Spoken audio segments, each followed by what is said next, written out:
Hi folks, welcome back. Another episode in the unit down here, Dragon Restorations. So we're going to have another go with Biftas with the boys. It seemed to go down quite well last time. Not as many views as the tracks, okay, but even so, we're getting lots and lots of questions, and I think this is the only way really we can let you know what we think.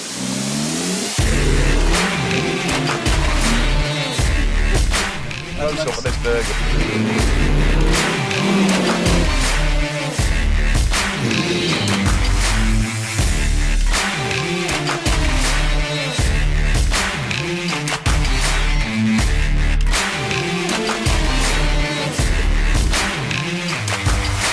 That's a folded joint in there normally.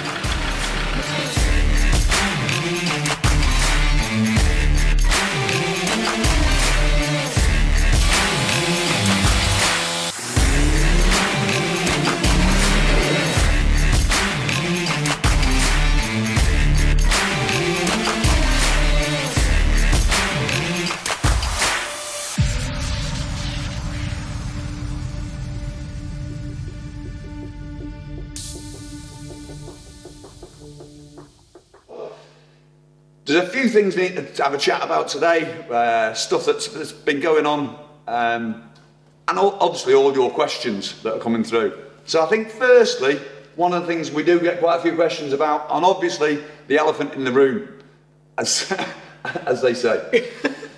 Josh and the party bus. We've had quite a few questions asking where's Josh. We haven't seen the party bus. So what's happened here is Josh, unfortunately, has found himself with quite a lot of work and family commitments and one thing and another, and is unfortunately at the moment is not able to put aside the time and stuff that we need.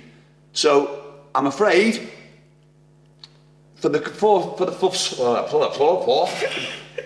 foreseeable future, we won't be seeing Josh and the party bus out on the tracks as far as we're aware. Anything changes, trust me, we'll be there.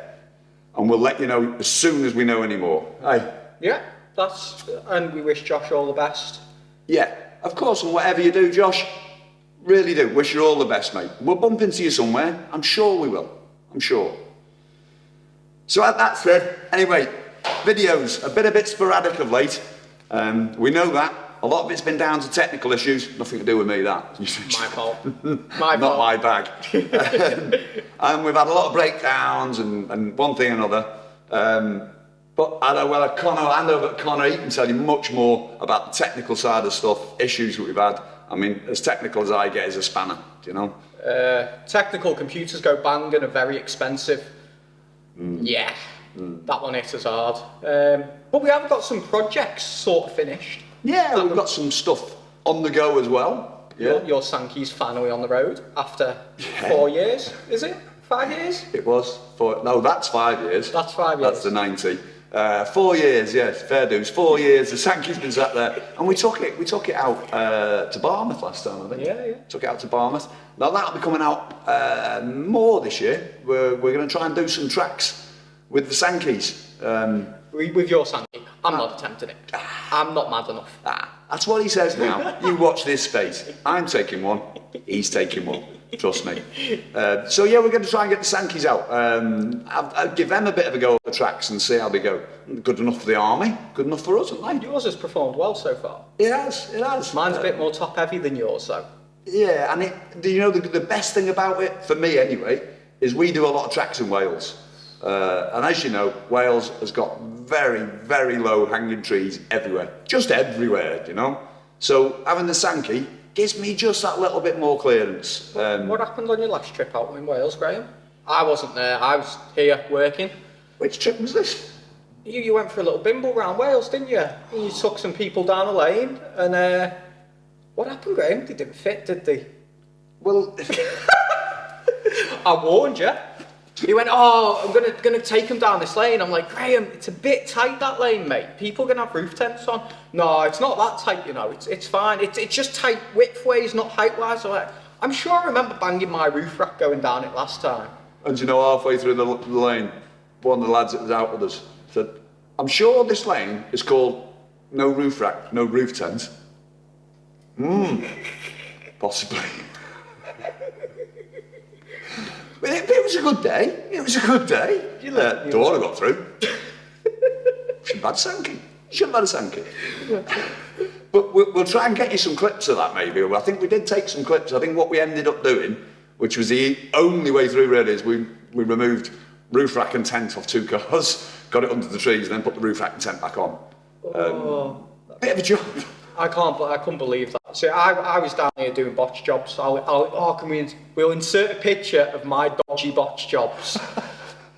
Right There's not there. enough space. Oh, it's terrible. But it got him back on the road, didn't it, Ben? It did. One-eyed Ben. We'll get onto one-eyed Ben in a bit as well. Yeah, we'll get onto that. That's another one.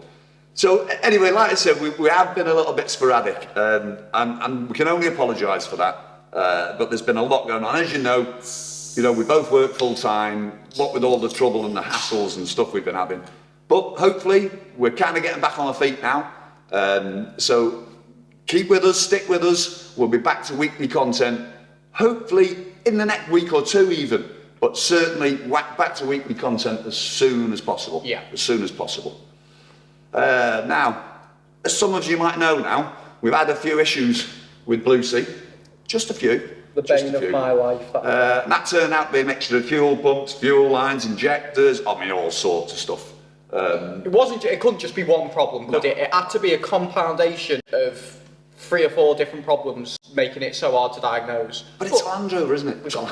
We got there. But we're there now. She's all up and running. So you'd be glad to know that Blue Sea's no longer parked outside the unit here, gathering dust. She's actually up and running now, and will be out and about very soon. Very soon. Hopefully you get some content in the next week or so. Okay, so what else are we going to look at? So Long Hope Motor Show, Family Fun Day as well. Now we've had a very special invite from the organisers, which is very nice of them, very nice indeed. Which I believe we're going to be taking up. Yeah, definitely. I think we're going to be taking up. He's actually a viewer of ours. Ah, he's a viewer of ours. His kids love the good old 4-wheel drive UK show, so. We're going to be there. There's a possibility of we're going to be showing some of our montages and videos. Very nice. So get down. It's Sunday the 28th of August to Monday the 29th, bank holiday weekend. Bank holiday as well. Yeah. We'll be there for both days. So come down, say hello. Get yourself some stickers and stuff, Yeah, get yourself some stickers, have a look around the trucks. Just a warning, Lucy's a bit rougher in real life. Aren't they all, mate? Aren't they all? But yeah, Lucy will be there, Dora will be there, hopefully, the Blue Jimmy. Now you've all seen the Blue Jimmy. The Blue Jimmy we're hoping is going to be making quite a few more appearances here on 4-Wheel Drive UK. We're hoping Ryan is going to jump on, really, where the party bus has sort of left off and fill in that space. So with a bit of luck, we have got some work coming up on the Blue Jimmy. Especially after today. Especially after today. That was another. But Ryan, you'll get to know Ryan, quite likes modifying things. So I can't say too much at this stage. But trust me,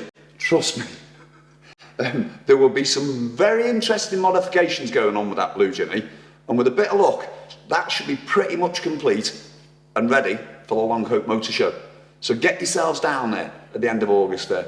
And we'll see who else we can get out the crew. Yeah. Where we can drag along, kicking and screaming. See if we can get one-eyed Ben. Hopefully he won't be one-eyed then. So yes, please do. Please meet us there. Come down, say hello, and maybe even have a Bifta or 2. Okay. Dora, you may have seen quite a few of you.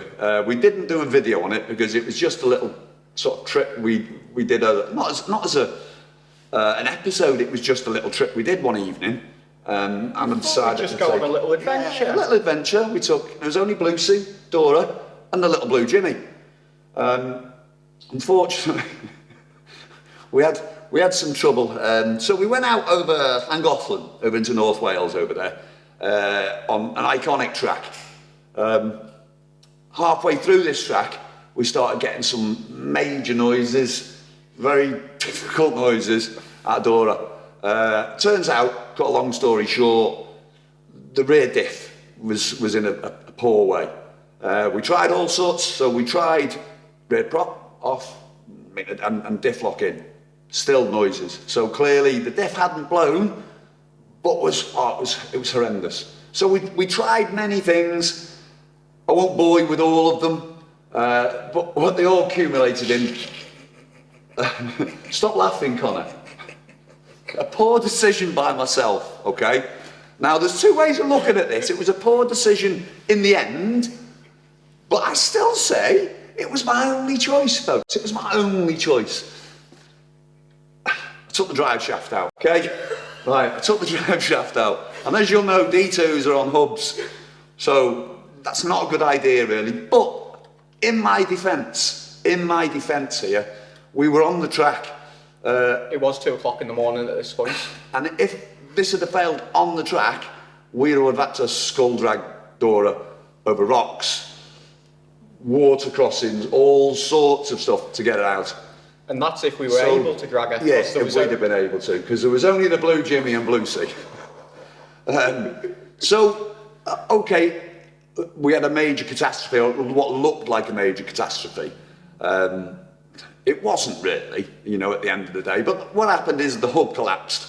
But it got us onto tarmac. It got us down onto tarmac outside a small farm in the early hours of the morning, which was quite traumatic. To say the least. But, we got out of there. I'm sure Connor will work some of his magic and put a little video in, or a little picture up here, or something like that. Now, please, leave us a comment down here. Let us know what you think. And not just how stupid I was. I know how stupid I was. But you've got to remember, folks, you've got to remember here, it got us off the track. Okay? It did get us off the track. And when we got it back down here, those that have seen the videos, or not the videos, the pictures, I think, that went up onto Facebook, will know that the very next morning, I got Dora back down to the unit, and she was on all four wheels within half an hour. I think if we had the parts here, it would have been done in the afternoon. And if to be fair, if I'd have had a bit of sense, I'd have just gone and smashed the diff to pieces, really. Forget about the noises. But I was worried about my locker and all sorts of stuff. But, at the end of the day... The thing is 600 quid locker or, 90 quid wheel hub? Yeah. End of the day, it wasn't too bad. But you will notice that Dora's wearing a red skirt on that corner at the moment. I'll do something about that shortly. We're going to do pretty much a bit of a makeover towards the end of the year, really, where Dora will get a complete respray. But I'll try and do something before the motor show, because it's a bit embarrassing, really, going there with a red skirt on, You're going to get the tin of grey Hammerite out. Yeah, I think so. The roller. So remember when you see us there, right? Dora, they are a little bit, but they have a hard life, these trucks. So anyway, that was just the sort of a bit of a backstory to that. Connor, I'm sure, will sort of out, and please, like I say, leave us a comment down here, and we'll try and answer them in the next Q&A. Because I'd like to try and get one of these going on quite a regular thing. Yeah. And let us know. Maybe you don't want us to. Tell us to get off the bloody screen, But if it's good and you like this, then fire us in some questions on the Insta as well, or on Facebook, or leave them on the videos here. That man reads them all, Every one of them. I do. And I do try, when I get time. I do try. Okay, anyway, moving on. Just tell me to shut up sometimes, eh? Can't help yourself, mate. I just chilling, mate. Right, so let's get on to some questions. So where are these questions from then, Conrad? Are these Instagram? Instagram, I think there's a couple of YouTubes in there. Right, okay, so from that Silver TD5 on Instagram, what we've got is best 2-inch lift springs for a D2. Now then, we're talking best springs or best value for money. There's a big difference, big difference. Yeah. Me personally, I have a mix of stuff. I use just now Bearmax springs. I know they're cheap and they're apparently nasty, but they've been on Dora for... I wouldn't say they're nasty. I rate them springs really well. For me, really, the difference where you should spend your money is more the shocks. Now, I run Old Man Emu. I've just done some bit of playing about actually with the front suspension. We'll maybe do a little bit on that at one time. But yeah, I would say personally, springs, not really the major thing, you know, unless you're going for a particular build. And if that's the case, you want to go to somewhere like Fulcrum, I guess, wouldn't you? And have a Full Flex. Full Full Flex. Flex in the UK, he makes the springs to your specification, Yeah. your vehicle weight. He's good. But for standard sort of like green lane off-road... Bare max springs, even the Britpart yellow super gas springs, I've got them on mine. The springs are really good. The shocks are dire, but it's going on Old Man Emu, so there you go. But yeah, if you're just looking, I'd never buy a full kit. So Old Man Emu do a full kit with springs and shocks. They do, yeah, they do. Now, for the extra money, quite a lot of money for that, wouldn't you? yeah, I think it's upwards of £900 now. Now you can get the full set of shocks, including a damper, for 500 quid. I would have thought somewhere near. And then I think it's what, 75 quid a corner for bare max. Yeah, thereabouts. And as I said, the Mondora with the Old Man Emu shocks, Yeah. fantastic. Considering she's on quite a big lift, Bigger now. bigger now, she still handles better than mine did on a brand new 2-inch Supergas lift kit. So definitely shocks make a difference. Spend your money on shocks, not on the springs. Money well spent. And make sure you get springs rated to what weight you're doing, because that makes a hell of a difference as well. And remember the duty, you know, medium, hard, soft. It depends really much what you want from the vehicle, you know. If you see the Jimmy when it's out, and you see them tyres very rarely leave the floor, but you see how soft his suspension is. He's got very soft springs, and that makes for an awful ride. But it's great for articulation. So it's about what you want, really. It's about what you want. So hope that helps. That silver TD5. Hope that helps. Probably won't, because we've not really got any idea what we're talking about. We just fumble our way through. So next question here from Charlie Matthewson, again on Instagram. Is Dora's engine poorly? Sounded it on the last trip. I think this was the Mid-Wales trip. Ah, right. Yes. No. Kind of. What it was is pretty much all the bearings and pulleys on the front of Dora were one by one losing the will. And I think in hindsight, what's happened is since our trip in September, I think it was, to Salisbury, I didn't change any of them. And as each one has sort of failed, you'll see on the West Wales trip, if you look back to that video with the West Wales laners, that's where the idler pulley, I think, fell apart. And what had happened in there, the balls that were in the ball bearings were like ribbons. They weren't very much balls anymore. The mud had acted like grinding paste, I think, from Salisbury. And I think one after the other. So yes, that had gone. The noise I think you're referring to was the fan bearing that was making a racket. I think we did we do a video on that? We did do a video on that one. It could have also been that crank pulley. The crank pulley was the other thing. That was the latest thing I did. I'm not sure if you'll know, many of you will. The TD5s run a harmonised crank pulley with like a big rubber bush in the middle. And what happens as that wears, we get all the knock. It's like that. Knock. We'll do that again. Knock. And that's what most of it is. And you'll notice on them videos, when you hear the engine turn off, there's a at the engine stops, there's like a knock that carries on. Yes. Gadink at the end. Like that. Gadink. That's what was there. So now, to be fair, all done. But the very next trip, I think on the last video, you may notice on the rock climb, where I was trying to get up, if you're careful, you'll notice, you'll see all the boost coming out from underneath the passenger wing on Dora. We had a big split in a boost hose trying to get up there. One of the reasons I'm saying that I didn't get up. Is that what you're going for? That's what I'm going for right this minute. It's lucky when you got back, Lucy was parked up here, wasn't it? Why, you think she'd have shown me up, do you? No, it's just spare parts vehicle. I did steal his boost hose. And then I made him buy a new one.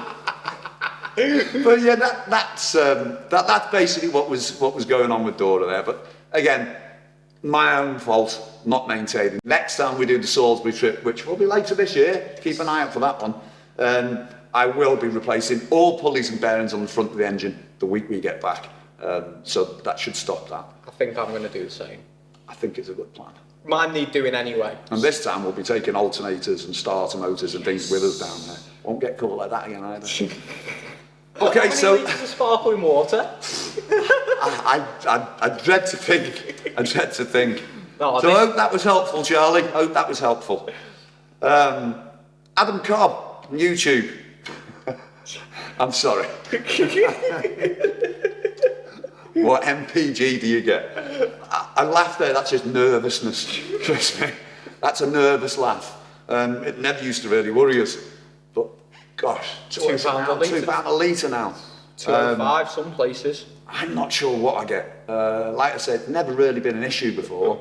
I don't know. What I tend to work on at the moment is on a ratio basis, really, rather than an MPG. So, you know, if I was to put 50 pounds in and get 200 miles, I'd be working on a 4-to-1 ratio. I don't get anywhere near that.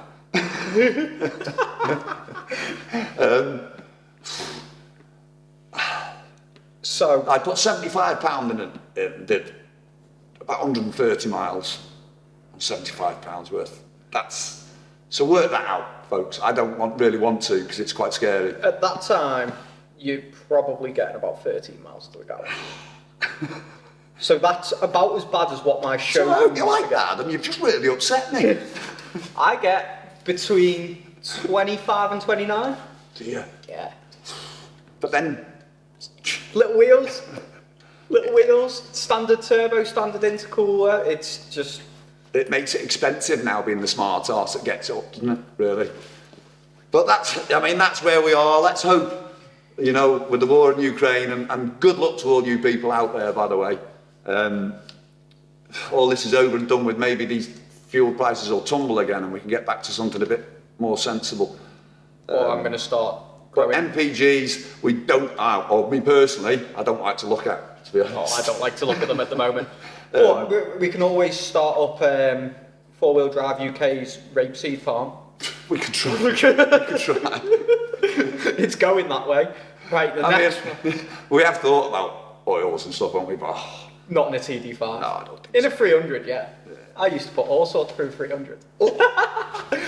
So, what lockers do you use? And is CDL plus a rear locker enough in a D2? That's from Not Tudor on Instagram. I'll let you go first with this one, because I've got an opinion on this one. Well, first of all, which lockers? I think Connor uses, each of the people we know that have got lockers, we all use Ashcroft air lockers, which I don't know, I've not tried any others, but when we've looked into it, I have got a bit of a habit of when I'm going to buy something new to sort of like do a little bit of research, or quite a lot of research. You put your anorak on, don't you? Yeah. And everyone, you know, when you start to look into all these things, the overriding thing for me was everyone was saying Ashcroft is the better product. If you want a video, us to do a video on the pros and cons of like Ashcroft versus ARB versus Terra Firma, we've just bought out a new e-locker. Yes, e-locker. E-lockers. Based on a Dora Harry did Potter. have an e-locker, did. if you remember, early days, which I believe is still in use in what's Jason call is now? The shit thing. Shit thing, no, that's the shit thing too. The D1 was shit thing. Oh, right. So it's still alive and kicking, and that was a cam locker. But I believe they're no longer No, they don't being exist anymore, manufactured. Cam. But yeah, we use Ashcrofts because that's what we believe to be the best. And I've had no issues. Connor's had no issues. You know how he loves to use his lockers. The only issue I have They're is great. I blow front CVs to pieces because I forget to take the front locker out. Yeah. But And he won't spend the money on Ashcroft CVs. What can I say? no, not Is for the me. CDL and the rear locker enough? I would say yes. Personally, depending on what you do, in most situations, a CDL and a rear locker just to get you over where you need. We're twin locked because we like to put ourselves in situations where we need the front locker, really. I don't use my front, or very rarely use the front. The rear I tend to use, yeah, to be honest. If there's something looks like it might be a bit, we'll have a go.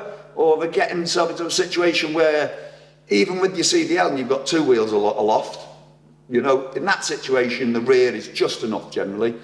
If you want to go the full it, then go the full it, you know. I would fully recommend it. Yeah. I use my front locker probably more than you, Yeah. but then again... But that, I think, is due to this, yeah, smaller tyres, smaller lift, less power. But the only time I've probably really... Just Dora's better. Dora's better. Here we go. I didn't mean that. Here we Oh, go. I didn't mean it. Here we We'll go. cut that bit out. I'll cut that. How many miles to go on to you guys? Sure. I think there's only one time I've really needed that front locker though, and that was when I had to reverse up the bomb hole at Strata yeah. because for some reason I decided to crash into a boulder. But Oh, yeah. at Pig Lane? No, did we not need it at Pig Lane?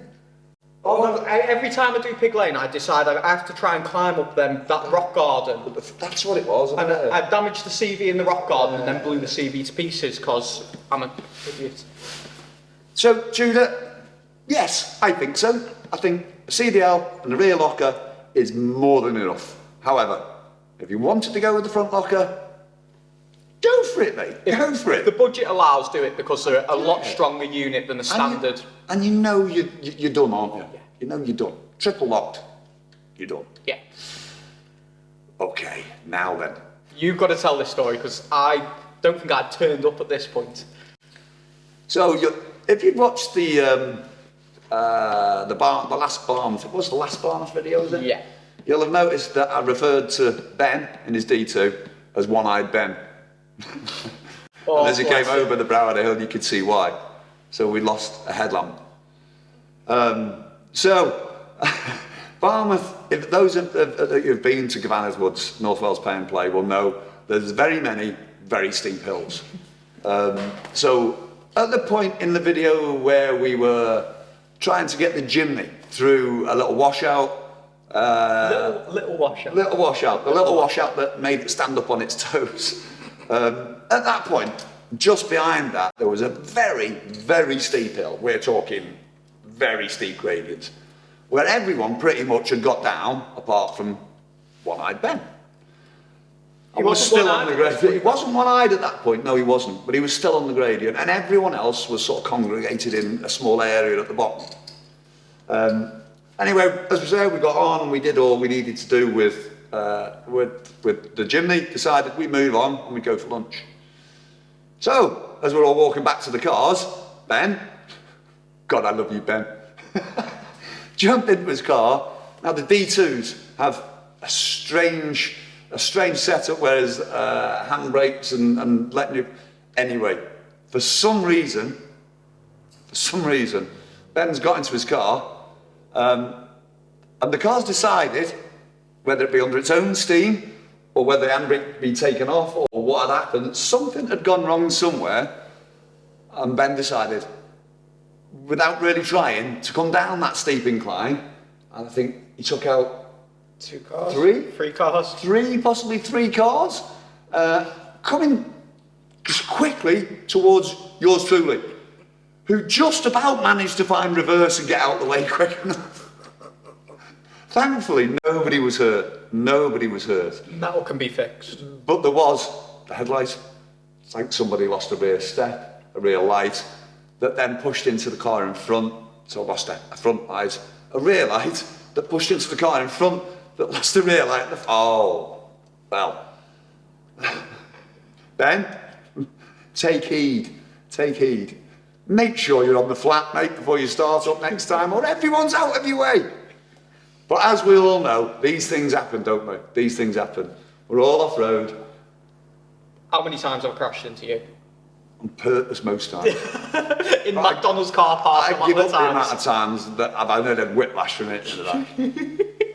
But yeah, that was the story of One-Eyed Ben, really. I mean, a lot of it you had to be there, do you know? But thought we'd just share that with you, really, because it was referred to in the last Barmouth video. So anyway, that over. More questions. We seem to have lots of questions, which is great. Keep them coming. So then, what roof tents do you use? Now then, as Connor is just about, I believe, to purchase a new one, I'll let Connor start. He can tell you what he uses, or what he's about to use, or what he's thinking of using. Whatever it is he's trying to get some bloody discounts out of to use. See, Direct 4x4, I've got one that I really like the look of. I've already got one Direct 4x4. You've had two Direct 4x4 tents now, and we love them. The quality, Big fan. Quality Big is fan. Brilliant. The only thing is I want one with an aluminium shell. Yeah, which unfortunately they don't do they? There's one, no, Direct 4x4 don't. So if you're watching Direct 4x4, aluminium shell? Well, they do a clamshell with a, Right. not a clamshell, a wedge. Yeah. Now, they're a bit too small because there's 4 of us, including the dog. Yes. Can you imagine that? Can you imagine it? And the dog takes up more space than anybody. So, there's one company that do an aluminium shell in the UK, but it's £3,000. Ouch. Ouch. But I'm thinking Direct 4x4. Direct 4x4, they do, I can't even remember the name of it now, but it opens sideways and then folds out again, so it's a hybrid. Pathfinder, Pathseeker maybe, is it? Mine's, I can't remember if mine is a Pathfinder or a Pathseeker. It's one of them, isn't it? Yeah, but my opinion really is Direct 4x4 all the way. It's the fact that you can get spares off Yeah, and the so service, easily. you know, and the value for money. Yeah. Their tents, I like to say I'm on my second now. The first one I had a fold-out tent, the sort of everyday kind of tent, which was fantastic. I used for 3 years, was it, I think maybe 3 years, maybe 4. And I sold that on for very nearly what I paid for it. I think I paid somewhere near £1,000, maybe thereabouts. And it was still like brand new. Never an issue with it. Customer service with Direct 4x4, I think, is a big thing. On that first tent, the first time I used it, it had an annex that zips on, sort of a room underneath. And I noticed a small rip in the tent, not in the tent, in the stitching alongside the zip. And I rang them up when I got back from that first weekend, and you know, they sent me a brand new one, a complete annex, which I've still got, even though I sold the original tent. But, you know, they're fantastic, really. My electric tent, now I've got the electric ones, I'm sure you've all seen. Oh, it's fantastic. I can't knock it, you know, the value for money is fantastic. I think I paid £1,800 maybe, but I think they've gone up a bit now, have they? They've what come with back inflation and God knows what else. They've got an offer on again at the moment. They are. Now that's the other good thing, is they always have good offers. And I believe they're obviously not made in this country, you know, nothing is these days. But they're a UK-based company. They do all the quality control in this country. Ring them up. If you've got a problem, ring them up. They'll pick the phone up and speak to you. You can even go to their headquarters in Derby and collect their stuff. Collect the stuff, and they've got a big showroom. They'll give you a demonstration of how to put your tents up, how to, you know. So for me, I think if I said that enough, Direct 4x4. Direct 4x4. Do you think they might get a sponsor? I hope so. But yeah, they are fantastic, and they're lovely people to talk to. They offer fitting service, and as Graham said, customer service is a big thing for us. Okay, you might be able to get the same sort of tent cheaper elsewhere, but if something goes wrong, are they at the end of the phone? No. Most of them are not. No. So yeah, Direct 4x4 for us. I hope that's helpful. Right, the next one from Widowson Luke. If I said that right, Widowson Luke. I haven't got my glasses on. Stevie Wonder. Let's hope it says Widowson Luke. Yeah. On Instagram. Do you go everywhere? Well, we bloody well try to. Right, this kind of touches on something else we were going to bring up, with getting onto more trips and stuff. Yes, we really do want to be going all over the country. We've called ourselves 4 Wheel Drive UK for one reason only. We want to drive all the lanes, all the tracks, all over the UK. Now, clearly, we don't know where all those tracks are. No. Do you know? And it's a lot of places that are a very long drive to get somewhere where you've put maybe 6 or 8 hours into planning a route to find out everything's flat. They're not that good. So what we welcome, absolutely welcome, is invitations from you guys. If you've got a group, your own, a 4-wheel drive group, or if you're just a local guy who knows of some really good, interesting, and you know what we mean by interesting, some really good tracks then give us a shout, isn't it? Yeah. Leave us a comment here, send us a private message on Facebook, get in touch on Instagram. We are planning some more. We're looking to get up to, I think, Pennines, Cumbria, Devon. Devon we're looking to get this year. We're hoping to get to Salisbury as well. And in the meantime, we'll try and get stuff like the show that we're going to go to. Yes. The only problem is going to shows is it limits us time for doing the stuff that we know you like to see. The driving of the good tracks. The one bonus to doing the shows though is we do get to meet you all. Yes. You can come along, have a chat with us, have a bifter with us, look around the cars. But then, as we said, it does take time out from doing the tracks. But we tried to find a happy medium balance. Like we didn't do billing this year for that reason. For that reason, because we're trying to, and we've had our issues with technical and breakdowns and one thing and another. But we are trying to get as many places as we can. Also, pay and plays. Do you know, we're going to try and get some pay and plays out there. The one that keeps getting recommended to us, I think it's called Devil's Bridge. Devil's Bridge, we haven't heard about that. It's a long way away, but apparently it's fantastic. Maybe that one. So if you know of a good pay and play, I'll be honest with you, we're not keen on places that are full of sand. For obvious reasons. The amount of bloody bearings in these Land Rovers.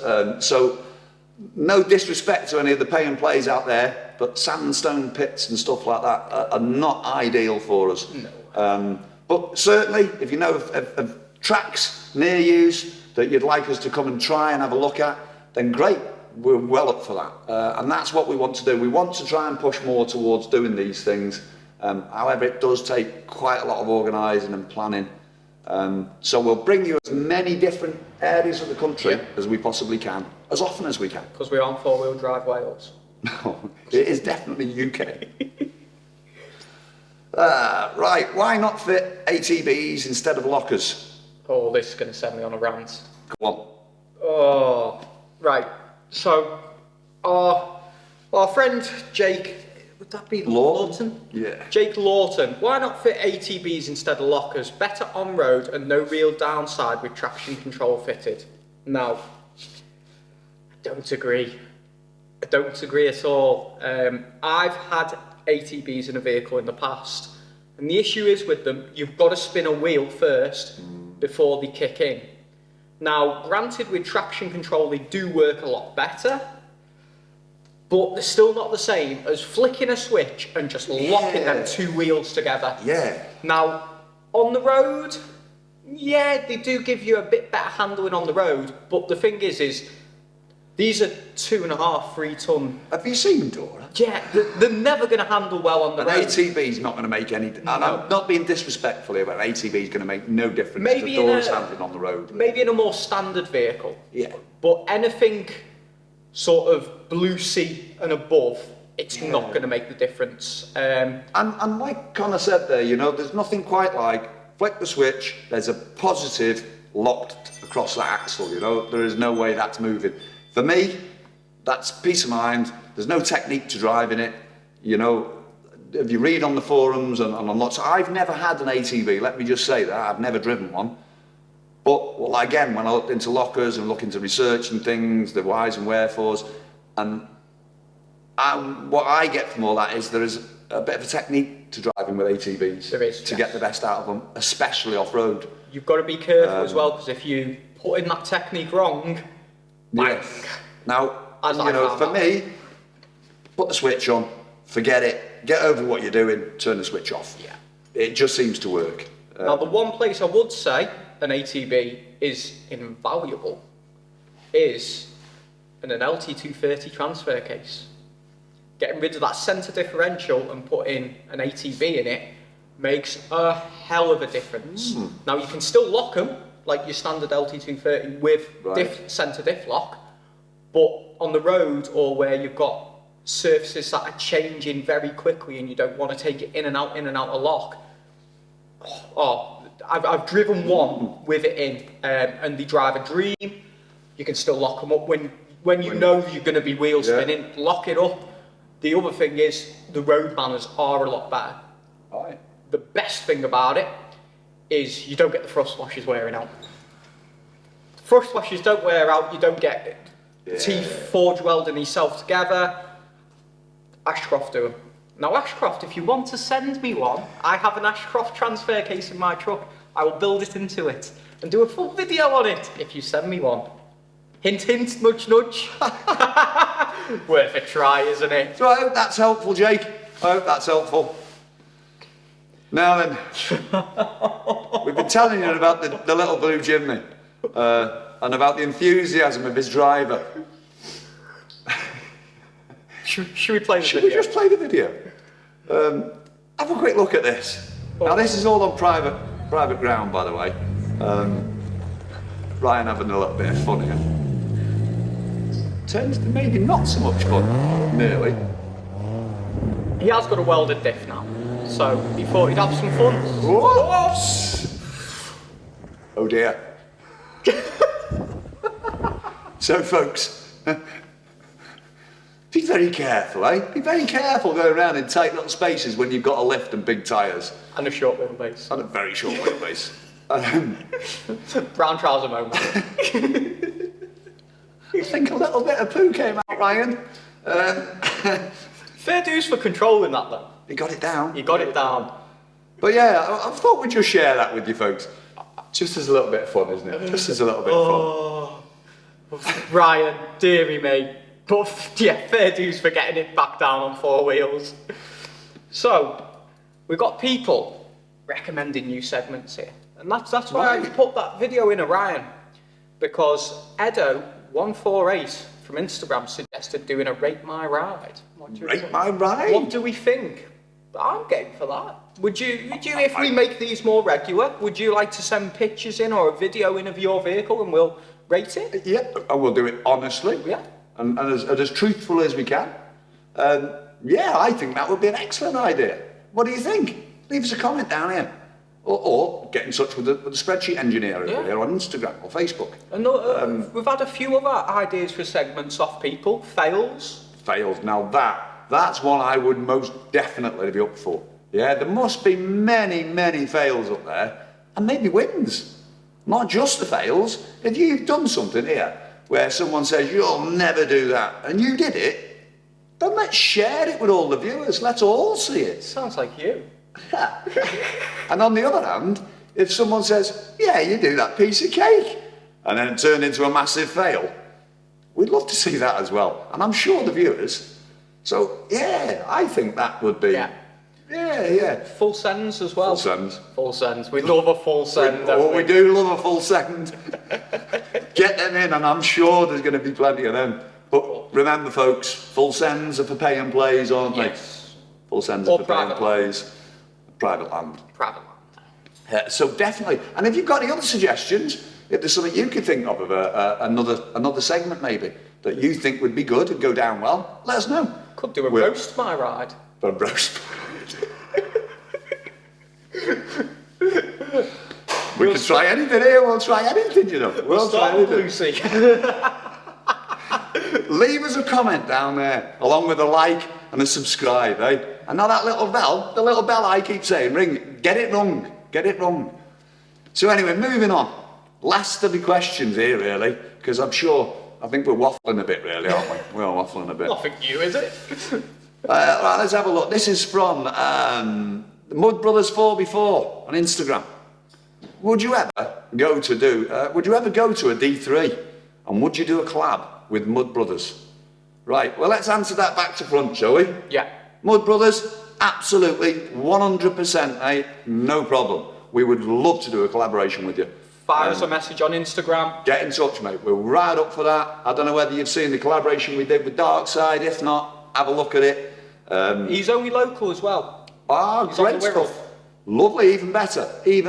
Absolutely, 100%. Mud Brothers, get in touch with us. We'll do a trip somewhere. If you've got some lanes, we've got some tracks. Let's get together, mate. Let's get together. Definitely. D2 versus D3. D2. Now then.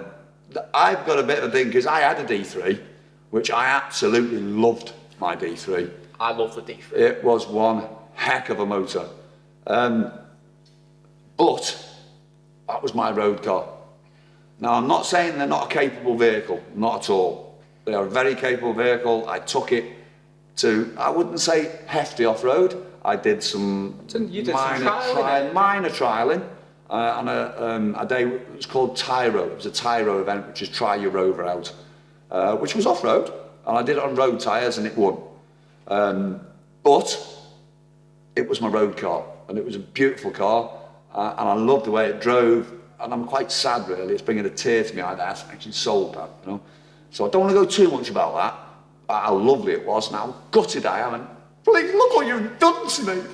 But anyway, oh my, I wouldn't have one off-road, I've got to be honest. I've seen some of them off-road and they are very capable vehicles, they are. But we have also spent quite some time recovering them off-road. And yes, as Connor's trying to show you there, they are so expensive to keep right because they're very clever vehicles. Very clever. Whereas a D2 is just a bit rough and ready and you can kick its head in. It's a little bit cleverer than the D1. A D1's stupid and you can kick its head in all day long. But when you get to a D3, it's a little bit more clever. It'll kick your head in if you're not careful. Yes. Or your wallet. Yeah. So for me personally, no, not for an off-road vehicle. I would love another D3 as an on-road vehicle, but unfortunately, they're all a bit rubbish that's out there now. And it's hard to find a decent one, isn't it? I mean, I bought mine quite a few years ago. It was okay.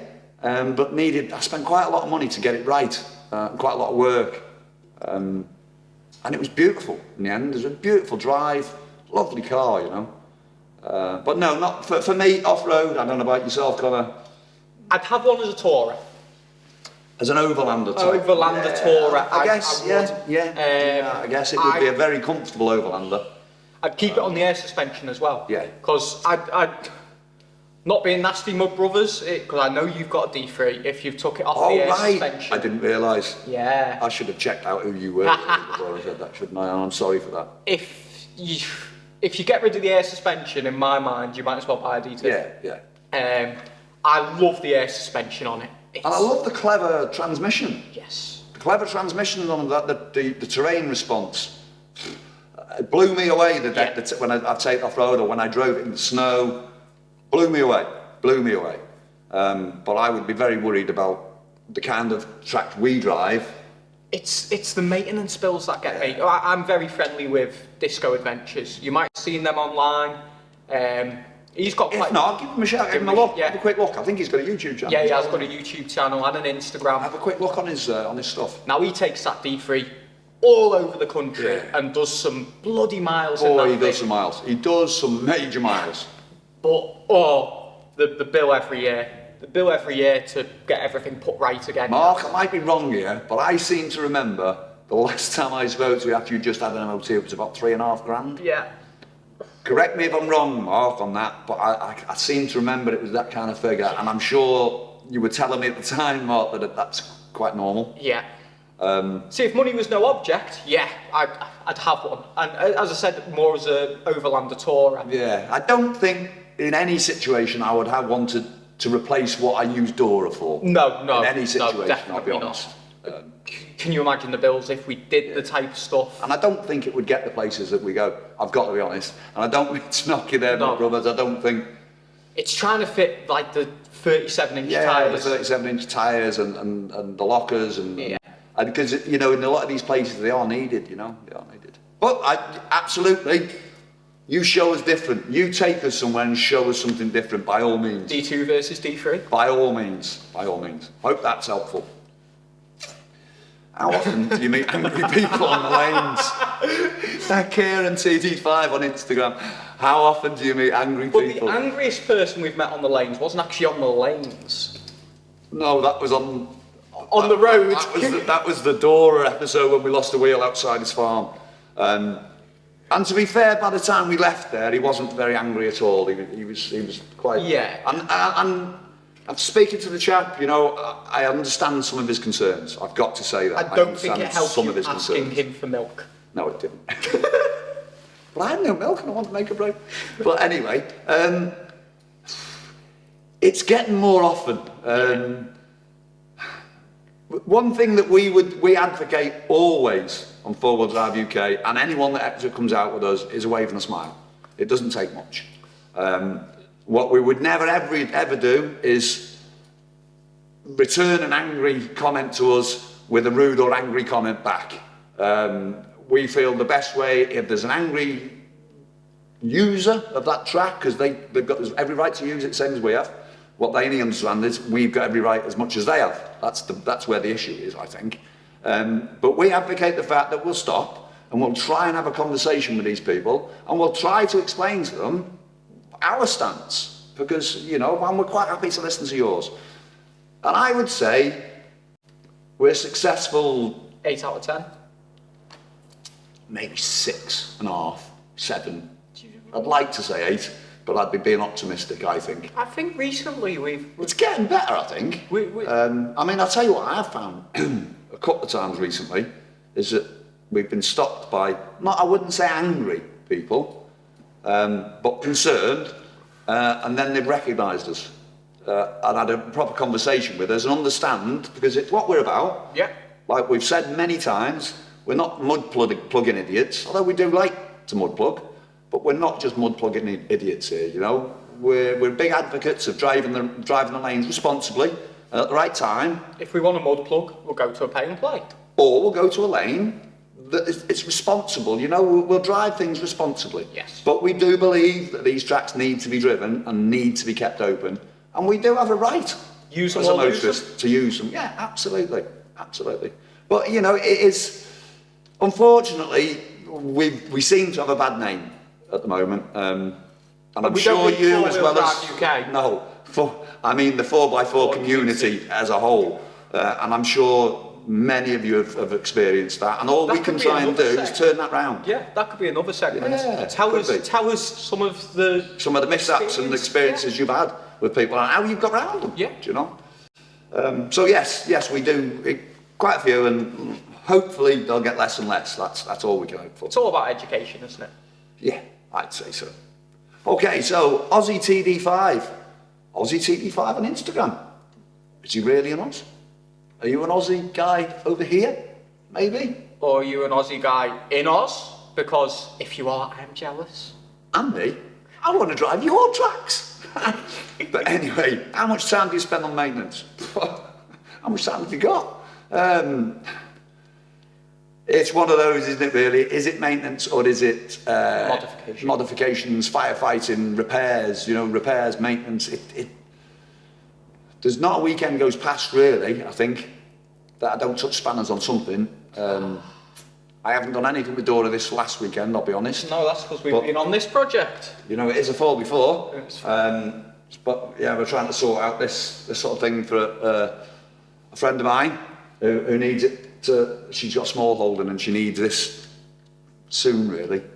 So we're trying to get that fixed. So it's one of those, really, Oz. You know, as much time as you've got is the best answer. You know, the more maintenance you can do, the less breakdowns I think you get. Keep on top of everything. Yeah. I mean, I don't do enough maintenance is what I think is my answer. You know, I don't have enough time to do all the maintenance I should do. I wouldn't say I want to do it, but I should do it. And that's why it sounds rough sometimes and wheels fall. Well, not the wheels didn't fall off because of that, they're like stupidity. But you know what I mean? The more time you can spend on it, I think, is you're going to benefit from it, in my opinion, anyway. I mean, in a maintenance standpoint, my Blue Sea's spent more time in this unit the last 3 months than it has actually on the tracks, really. But that's more to do with the fact that we struggle to get to the bottom of things. We did. They are quite fickle, aren't they, these D2s, you know? They are. I mean, I love the D2s, but sometimes I think, why do I bother? Not as simple as an old 300. Yeah, but the better one. Yeah, the better. And anyway, that moves us nicely on to the next question here from Montywood27, also on Instagram. Have you ever thought about a D1? I thought about one, Didn't you I did have one. I did have one once upon a time. I had mine was a 300 TDI. Yeah, I did, and to be fair, you know, it was okay. It was okay. I didn't know an awful lot about it at the time. I took it onto showing how long ago it was. There's a track. Those of you around North Wales, Llangollen area, may know of a track called the Pheasant Steps. And back in the day, it was big steps, big rock steps. And I went down that in this D1, first time ever out, didn't know what I was doing. I tore off all the shock mounts. And it gets worse, it gets worse. We turned around the bottom and tried to go back up on just springs, which, trust me, was an education. So that's my only experience really with the D1.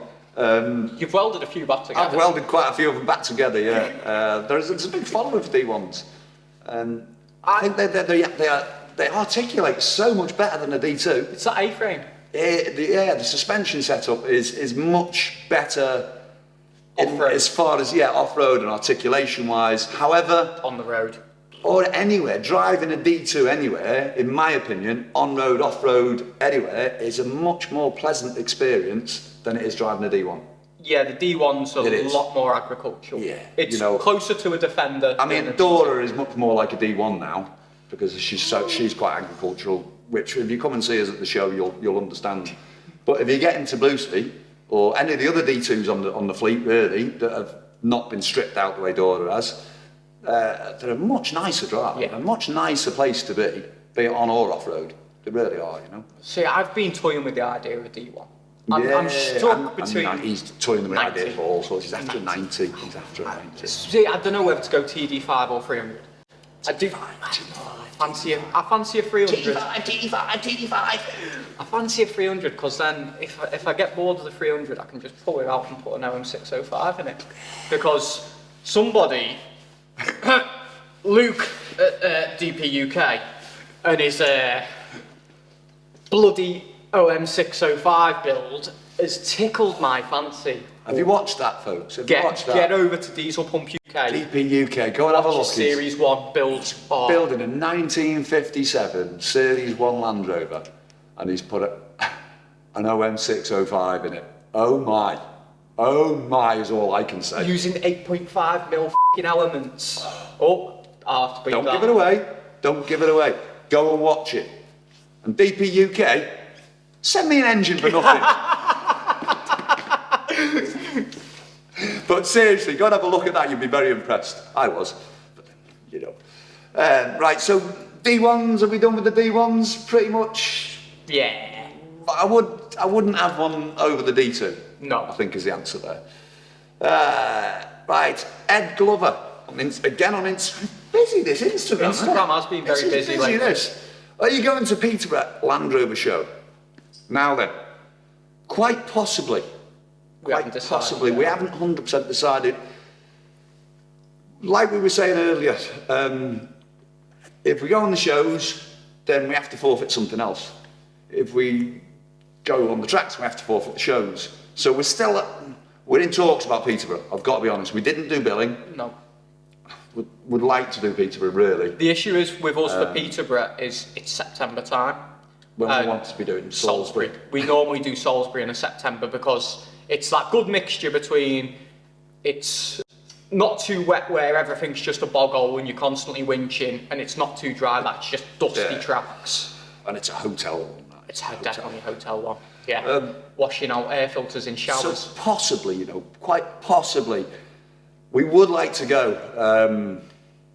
Peterborough's quite a long drive, a long way as well. So same as Billing. It's not too far away, but the only thing we can say to that right at this moment, in all honesty, isn't it, is watch this space. Yes. We don't know. If we do go, then of course any shows we go to, we'll stick it on Facebook. We'll stick it on the Q&As and stuff like that. So we'll give everyone a chance to know we're going. Come and say hello if we are. And we'll take a big stack of stickers. Come and see us. And don't forget, you can still get your stickers if you message us. Give us a message, and we still. If Royal Mail stop bloody losing them. And what's the guy's name? Gareth. Yeah. Reposted yours today, Gareth. I did post them initially, promise you. But I've reposted them for you today. We're having the same issue with Winch Clothing at the moment. Royal Mail are not our friends. But, hey-o. So, moving on. Did you have any driver training before or since you got into off-roading? That's from Teflon Job 20. think it shows. Do you know what's bad? I have. He has. I haven't. No, I'll be honest with you. Before I started this stuff, I used to do a little bit of racing and stuff. Nothing fancy, trust me. Banger racing, I used to do grass track racing, along with Ryan, my son, that's got the Jimny. But no, I've never really, maybe I should have gone and got some training. Maybe he can give me some training. That's why you'll hear, quite a lot of the times when we're doing work, you'll hear, off me, bloody banger drivers. Because they're rough. Nah, sometimes you just got to do a banger botch, haven't you? You have got to do a banger botch. Sometimes it works. Yeah. So no, I haven't. Tell us what you've done. I did Lantra. Enlighten me. I did Lantra. Did you? Yeah, I did Lantra many years ago. I think I just finished serving my time as an apprentice. And a job we were on, we had to go and do Lantra. I did the 4x4 training, winch training, and felling for trees. Oh dear. So we've got an expert on. An expert, no less. Gotta be joking. Slept since then. And don't when things run out, you don't renew them? No, Lantra doesn't. Shit. I'd like to say he's not qualified anyway. It really is. I don't think Lantra does anyway. I think it's advised you do an update course, but... So there you go.